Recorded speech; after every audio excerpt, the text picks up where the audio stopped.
Hello दोस्तों, आज लोग 12th का जो सेकंड चैप्टर है जिसको हम लोग कहते हैं मानव जनन। तो मानव जनन के बारे में हम लोग आज स्टडी करने वाले हैं। तो मानव जनन में हम लोग जो है दो प्रकार के चीज़ों को पढ़ते हैं। एक जो हमारे नर जनन तंत्र है जिसको हम मेल रिप्रोडक्टिव सिस्टम कहते हैं, और दूसरा एक फीमेल रिप्रोडक्टिव सिस्टम होता है जो हम फीमेल रिप्रोडक्टिव सिस्टम के बारे में पढ़ेंगे। तो आज हम लोग पहले स्टार्ट करेंगे मेल रिप्रोडक्टिव सिस्टम के बारे में। तो जैसा कि हम कॉपी में यहाँ लिख चुके हैं, आप देख सकते हैं कि जो मानव जनन है, मानव जनन को इंग्लिश में ह्यूमन रिप्रोडक्शन कहते हैं। ठीक है, समझ रहे हो बात को जी? हाँ, तो अब जो ह्यूमन रिप्रोडक्शन है, ह्यूमन का मतलब यहाँ दोनों आ जाता है, पुरुष और मादा, यानी स्त्री पुरुष दोनों का हम लोग पढ़ेंगे। तो स्त्री और पुरुष दोनों को मानव कहा जाता है। तो मानव जनन तंत्र के अंतर्गत हम लोग दो जनन तंत्र पढ़ेंगे, एक पुरुष जनन तंत्र जिसको इंग्लिश में कहते हैं मेल रिप्रोडक्टिव सिस्टम, और दूसरा हम लोग पढ़ेंगे मादा जनन तंत्र जिसको इंग्लिश में क्या कहते हैं, फीमेल रिप्रोडक्टिव सिस्टम। ठीक है, तो हम लोग स्टार्ट करने वाले हैं पहले male reproductive system. Male reproductive system का सबसे पहले हम लोग स्ट्रक्चर को जानेंगे। ठीक है, स्ट्रक्चर को जानेंगे, उसके बाद स्ट्रक्चर में जितने भी सारे चीज़ है उनका फंक्शन, उसका नाम वगैरह वगैरह हम लोग जानेंगे। तो मेल रिप्रोडक्टिव सिस्टम में बहुत सारे ऑर्गन्स होते हैं, जैसे कि सबसे पहले हम अगर बात करें यहाँ पर, ये जो आप स्ट्रक्चर देख रहे हैं इसको हम लोग हिंदी में कहते हैं मूत्राशय। क्या कहते हैं? मूत्राशय। और इंग्लिश में क्या नाम है इसका? Urinary bladder. यानी यहाँ पर यूरिन जमा होता है। क्या जमा रहता है? यूरिन जमा होता है इस जगह पर, जिसको हिंदी में कहते हैं मूत्र, है ना। यहाँ पर क्या जमा हुआ है? यूरिन। अब यहाँ यूरिन आया कहाँ से, कौन से नली से आया? यूरिन तो बनता है किडनी के अंदर। कहाँ बनता है? किडनी के अंदर। तो किडनी में यूरिन बनता है, मूत्र किडनी में बनता है, और किडनी से एक रास्ता आया हुआ जिसको हम मूत्र वाहिनी कहते हैं। इंग्लिश में क्या कहते हैं? यूरेटर। तो ये रास्ता देखिए, ये जो दिखा रहे हैं दोनों साइड से, तो ये दोनों साइड से जो रास्ता आया हुआ है, ये दोनों रास्ता, ये जो आप देख रहे हैं, ये दोनों नली किडनी से आया हुआ। कहाँ से आया हुआ है? किडनी से। और किडनी से क्या लेके आया है? यूरिन। क्या लेके आया है? यूरिन। तो यहाँ पर यूरिन जमा हो गया।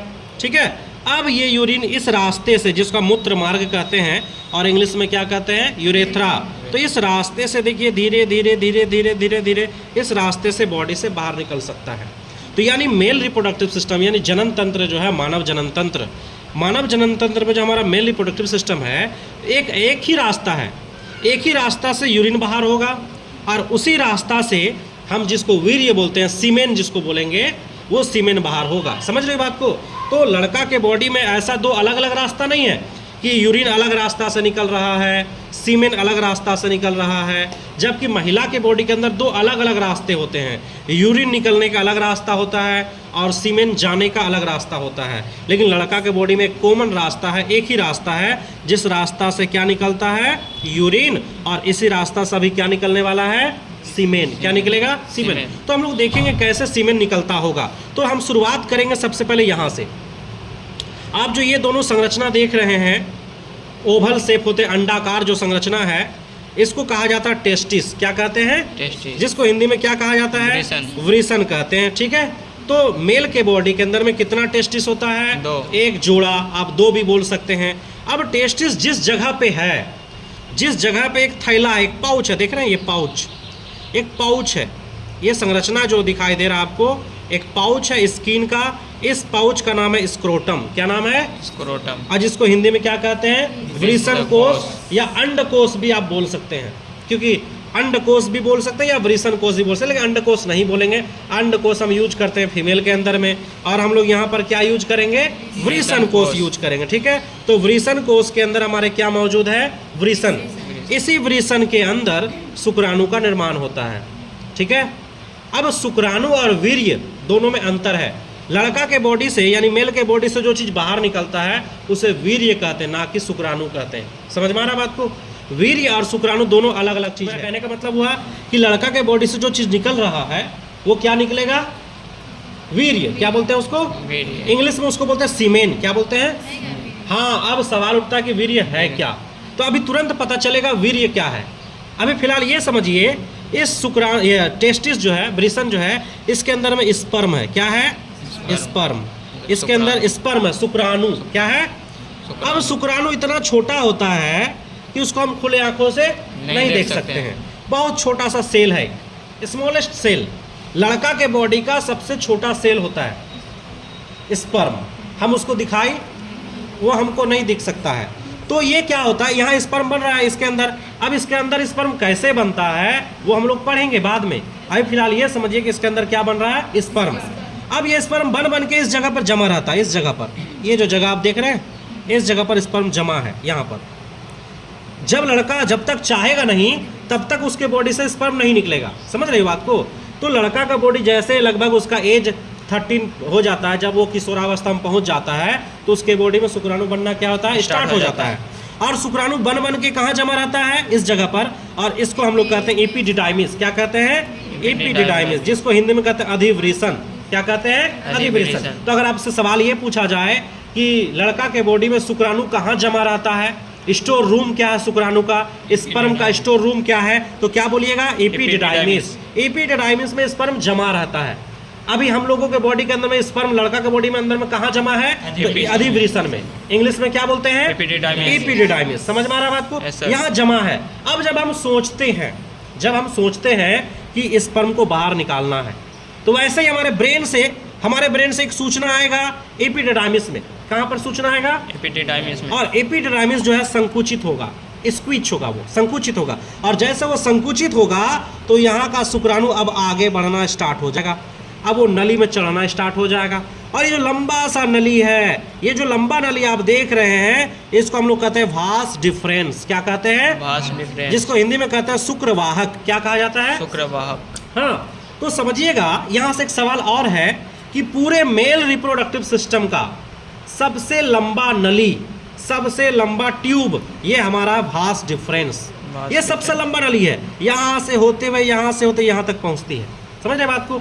और इस नली में क्या क्या बहता है, स्पर्म बहता है, शुक्राणु बहता है, इसीलिए नाम पड़ा शुक्रवाहक। शुक्र का मतलब शुक्राणु, वाहक मतलब ढोने वाला, शुक्राणु को ढोने वाला। बात समझ में आ रहा, इसलिए इसका नाम क्या है, शुक्रवाहक। तो ये दोनों साइड में हमारा क्या है, शुक्रवाहक है, समझ रहे बात को। तो ये शुक्रवाहक होते हुए शुक्राणु जो है धीरे धीरे, बहुत स्पीड से नहीं, बहुत धीरे आगे बढ़ता है। जब वो आगे बढ़ता है, इधर भी और इधर से भी आगे बढ़ता है, तो वो यहाँ से देखिए इस तरह से वो आगे बढ़ता है, आगे जा रहा, जाते जाते यहाँ तक जब आता है, इस जगह पर आता है, तो यहाँ आते आते शुक्राणु के अंदर का सारा एनर्जी लॉस हो जाता है। क्या हो जाता है, लॉस, यानी उसके अंदर का जितने सारे एनर्जी है, क्योंकि वो जा रहा, मूव कर रहा, गति कर रहा। गति करने से क्या होता है, शुक्राणु के अंदर जितना भी एनर्जी, पहले यहाँ से जो निकला था, वो इस टेस्टिस से जब निकला था तो वो एनर्जी लेके निकला था। क्या लेके निकला था, एनर्जी लेके, ऊर्जा लेके, ऊर्जावान होकर निकला था। अब वो जब जा रहा, जाते यहाँ थक चुका है, उसके अंदर का सारा एनर्जी लॉस हो चुका है। अब बोलता हम और आगे कैसे जाएंगे, अब हमको तो एनर्जी चाहिए। तो अब उसको जब एनर्जी लाभ, जैसे फॉर एग्जांपल मान लो कि तुमको यहाँ से दौड़ के उधवा जाना पड़े, अब यहाँ से नाश्ता वास्ता करवा के भेजेंगे, दौड़ा के उधवा भेजेंगे, और उधवा गया, दौड़ते थक गया, अब वहाँ से फिर बोलेंगे बर्रवा जाओ, तो तुम नहीं सर हम अभी तक बर्रवा नहीं जा पाएंगे, नाश्ता वास्ता करवाइए, फिर एनर्जी चाहिए हमको, तब हम फिर उधवा से कहाँ जाएंगे, बर्रवा। तो यहाँ नाश्ता का दुकान एगो लगा हुआ है, आप देख सकते हैं। ये नाश्ता, ये किसका नाश्ता का दुकान है, हाँ, शुक्राणु का नाश्ता का दुकान। यानी शुक्राणु को इस दुकान से क्या मिलने वाला है, एनर्जी। और इस दुकान का नाम है शुक्राशय। ठीक है, शुक्राशय मतलब आशय का मतलब घर होता है, शुक्राणु का टेम्पोररी घर है, मतलब जो थक चुका है शुक्राणु इतना दूर चलते चलते, तो यहाँ पर जाकर थोड़ा आराम कर लेता है। क्या कर लेता है, आराम, आपस में बात नहीं, आपस में गप नहीं, समझ रहे हो बात को। तो ये शुक्राशय है। शुक्राशय को अगर हम जो तोड़ेंगे तो शुक्राणु प्लस आशय, आशय मतलब घर होता है, तो ये शुक्राणु का कुछ देर का घर है। यहाँ पर शुक्राणु जाकर रेस्ट करता है, और जब हम रेस्ट, मेरे घर में कोई आकर रेस्ट करके थोड़ा नाश्ता पानी भी करवाएंगे ना, तो यहाँ पर शुक्राशय जो है शुक्राणु को कुछ नाश्ता पानी देता है। अब बोलो सर नाश्ता में क्या देता है, फ्रुक्टोज देता है। यहाँ तो शुक्राणु को नाश्ता में क्या दिया जा रहा है, फ्रुक्टोज दिया जा रहा है। तो ये भी सवाल पूछा जाता है कि जब स्पर्म सेमिनल वेजाइकल में पहुंचता है तो उसे पोषण के रूप में क्या मिलता है, फ्रुक्टोज मिलता है। समझ रहा है बात को, हाँ। तो फ्रुक्टोज ले लिया। अब जब फ्रुक्टोज मिल गया शुक्राणु को, तो फ्रुक्टोज के अलावा कुछ उसको और केमिकल देता है। समझ रहा बात को, वो जो केमिकल दिया उसको बोलते हैं हम लोग सेमिनल प्लाज्मा। क्या बोलते हैं, सेमिनल प्लाज्मा। यानी जो शुक्राशय है ये दो चीज दिया।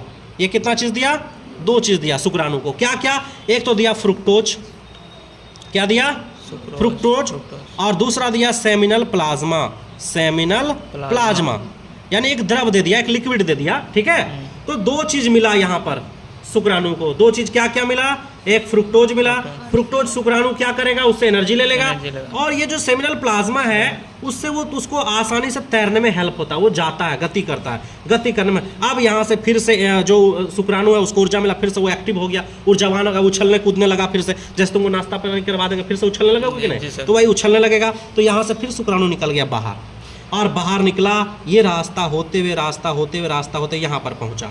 जब यहाँ पर पहुंचा फिर उसको ग्रंथि मिला, क्या मिल गया, ग्रंथि। इस ग्रंथि का नाम है प्रोस्टेट ग्लैंड। क्या नाम है, प्रोस्टेट ग्लैंड। समझिए बात को, बहुत सिंपल तरीके से समझेंगे, कहानी के रूप में समझेंगे, और इसको समझ के हम पूरा समझ जाएंगे मेल रिप्रोडक्टिव सिस्टम का पूरा एक स्ट्रक्चर और किसका क्या काम है। समझ में आ रहा बात को ना। तो जैसे स्पर्म, अभी स्पर्म अपने साथ किसको लेकर आ गया है, शुक्राशय का लिक्विड को, जिसको सेमिनल प्लाज्मा कहते हैं, और साथ में क्या, फ्रुक्टोज। फ्रुक्टोज उसको एनर्जी दे रहा है गति करने के लिए। अब उसको आगे मिल चुका है क्या, प्रोस्टेट ग्लैंड। अब प्रोस्टेट ग्लैंड पूछ रहा है शुक्राणु से कि कहाँ जाओगे, क्या पूछता है, कहाँ जाओगे। तो शुक्राणु बोलता है कि हम जाएंगे फीमेल के बॉडी के अंदर। कहाँ जाएंगे, शुक्राणु कहाँ जाना चाहेगा, फीमेल के बॉडी के अंदर जाना चाहेगा, अंडाणु से मिलने के लिए। किसके पास जाएगा, अंडाणु से मिलने, यानी ओवम के पास जाना चाहेगा। तो प्रोस्टेट ग्लैंड बोलेगा मत जाओ। क्या बोलेगा, मत जाओ। तो फिर स्पर्म बोलेगा क्यों ना जाएं। तो प्रोस्टेट ग्लैंड बोलेगा कि मत जाओ, तुम जल जाओगे। क्या बोलेगा, जल जाओ। कहाँ जल जाओगे, फीमेल के बॉडी के अंदर। तो स्पर्म बोलता है कि हम फीमेल के बॉडी के अंदर ऐसा क्या चीज है जो हम जल जाएंगे। बोलेगा जैसे तुम फीमेल के बॉडी के अंदर जाओगे ना तो उसके अंदर एसिड है। क्या है, यानी उसका जो वेजाइनल फ्लूइड है वो एसिडिटी है, मतलब एसिडिक है, वो अम्लीय है। समझ रहा बात को। और तुम अम्लीय के साथ जाकर मिलोगे तो तुम तो जल जाओगे।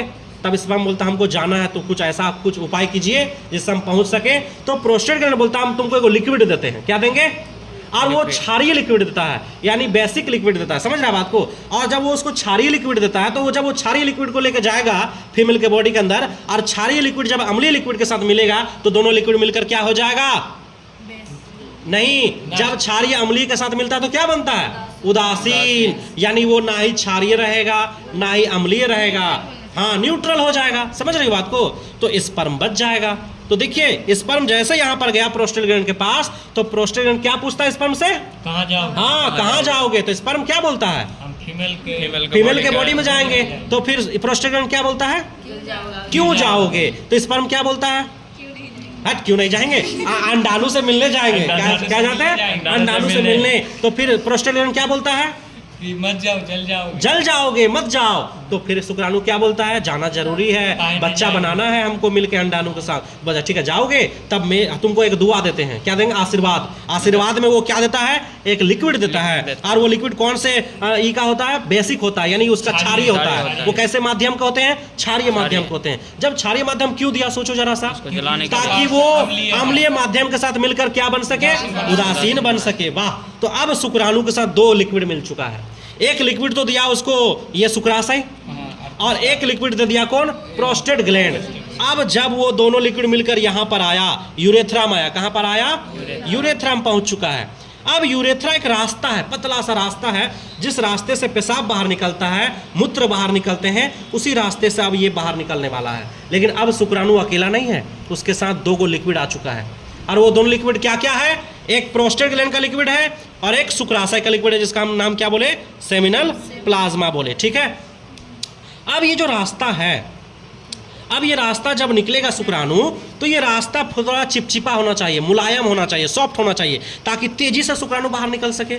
जितना तेजी से बाहर निकलेगा उतना तेजी से फीमेल के बॉडी के अंदर जा सकेगा, और जितना तेजी से फीमेल के बॉडी के अंदर जाएगा उतना अंडाणु को वो नजदीक जा सकता है।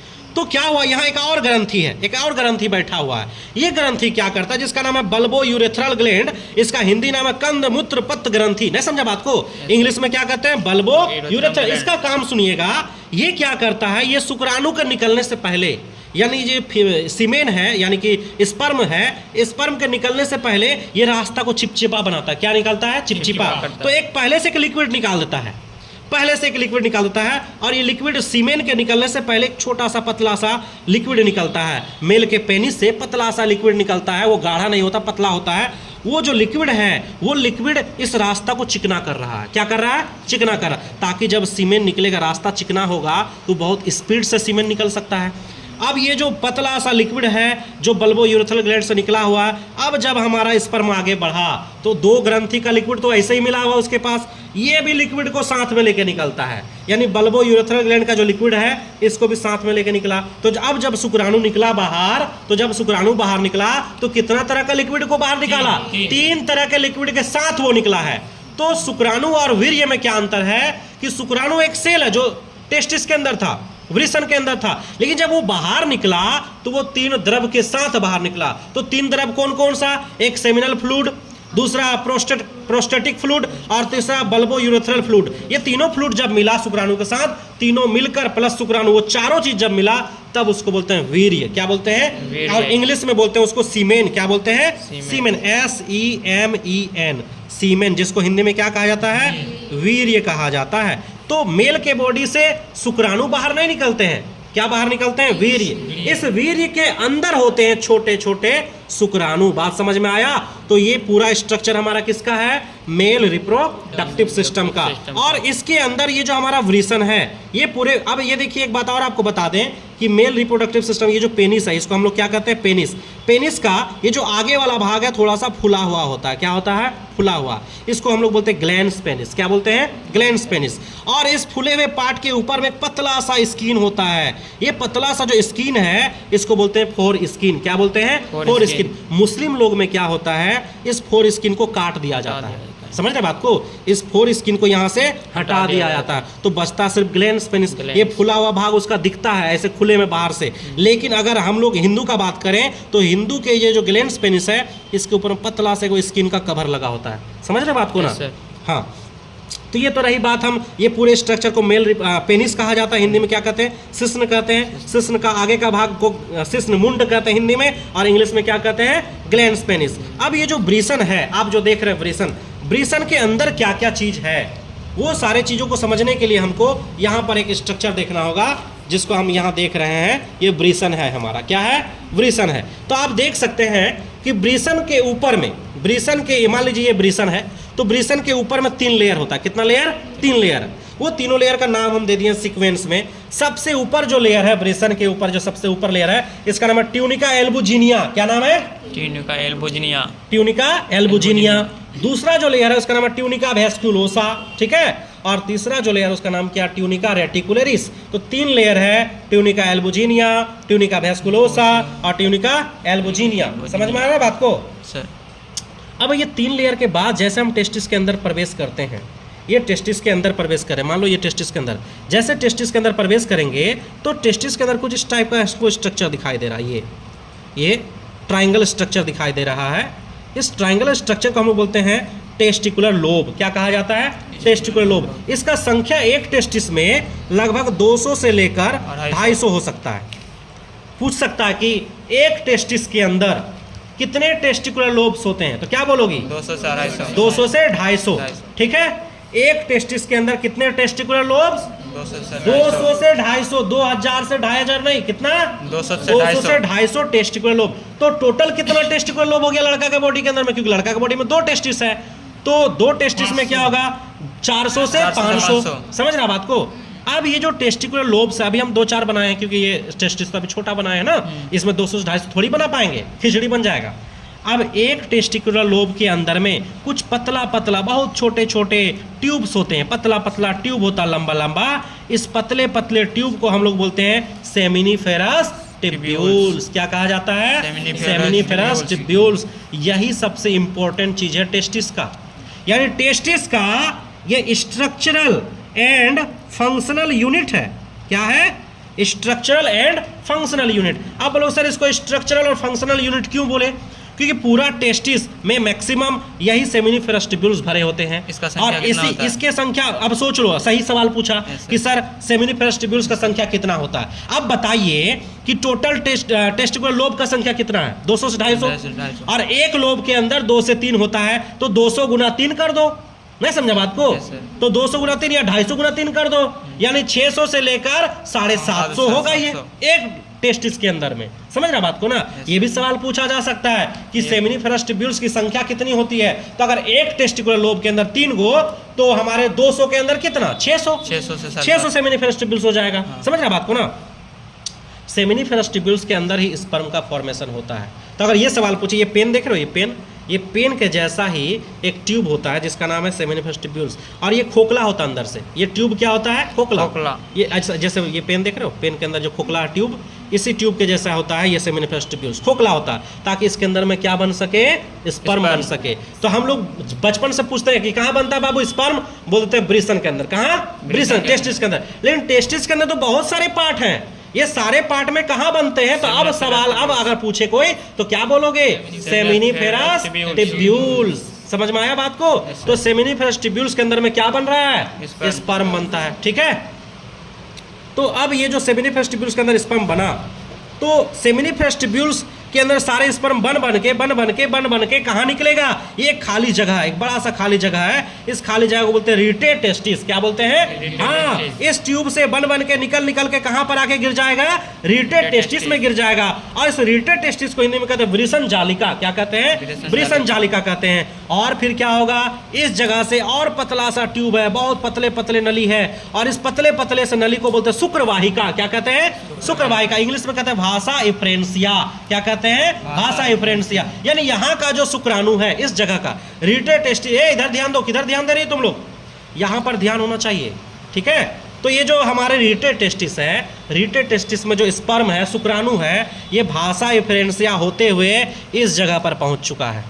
ये जगह पर पहुँच चुका है, इस जगह पर सारे शुक्राणु पहुंच चुके हैं। और ये जगह का नाम क्या है? इस जगह का नाम है एपिडिडाइमिस, जिसको अधिवृषण कहते हैं। यानी यहीं पर बन के जमा रहता है हमारे सारे शुक्राणु, यहीं पर बनता है और यहीं पर मर जाता है। नहीं समझे बात को? यहीं पर मर जाएगा, यहीं पर खत्म हो जाएगा, लेकिन जमा कहाँ रहता है? यहीं पर रहता है, शुक्रवाहिनी में। सॉरी शुक्रवाहिनी बोल रहे हैं, एपिडिडाइमिस में। अब क्या होगा कि जब हम चाहेंगे कि शुक्राणु बाहर निकले, हम शुक्राणु को जब बाहर निकालना चाहेंगे, तो अब यहाँ से एपिडिडाइमिस से अब शुक्राणु आगे इस नली में चला जाएगा, और इस नली का नाम हम क्या बताएं? भास डिफरेंस, जिसका हिंदी नाम है शुक्रवाहक। क्या नाम है? शुक्रवाहक। तो ये था हमारे टेस्टिस के बारे में चर्चा, और ये हमारे किसके बारे में चर्चा था? ये हमारे मेल रिप्रोडक्टिव सिस्टम का चर्चा था। समझ में आ गया बात को? किसी प्रकार का सवाल हो तो आप कमेंट्स में पूछ सकते हैं, और आप लोगों का भी कोई सवाल हो तो बाद में पूछ सकते हैं आप लोग। नहीं समझे बात को? चलिए, धन्यवाद।